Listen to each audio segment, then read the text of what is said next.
First time నేను తమలపాకు బజ్జీ చేయబోతున్నాను, చూసేయండి వీడియో. ఇలా అయితే వాష్ చేసి పెట్టుకున్నాను. ఇప్పుడు పిండి కలుపుకుందాం. పిండి అయితే నా దగ్గర ప్రజెంట్లీ ఇంతే ఉంది, బట్ కొంచెం ఎన్ని అయితే అన్నీ చేసిస్తా. లైట్గా ఓమా అండ్ కొంచెం సాల్ట్,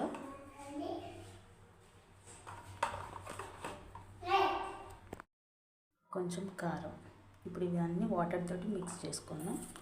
ఫస్ట్ ఇలా మిక్స్ చేసుకున్న తర్వాత నేను అది వేయట్లేదు, ఏమంటారు, సోడా వేయట్లేదు. కొంచెం వాటర్తో కలుపుకుందాం.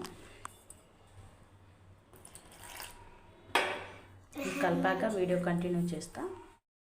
ఇలా అయితే కలుపుకున్నాను. లాస్ట్కి ఈ ఆకునేది కదా ఇలా మలుసుకొని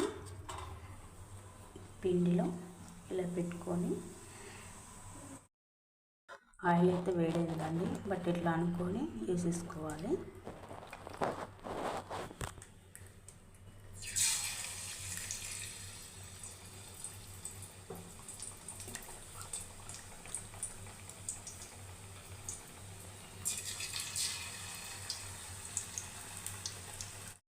లాస్ట్కి అయితే మొత్తం వేసేసుకున్నాను, బట్ నేను తీసుకున్న పిండి అయిపోయింది అండ్ తమలపాకులు కూడా అయిపోయినాయి. కరెక్ట్గా సరిపోయినాయి, బట్ లాస్ట్కి మాత్రం కొంచెం లైట్గా ఉండే, దాన్ని వచ్చేసేసాను.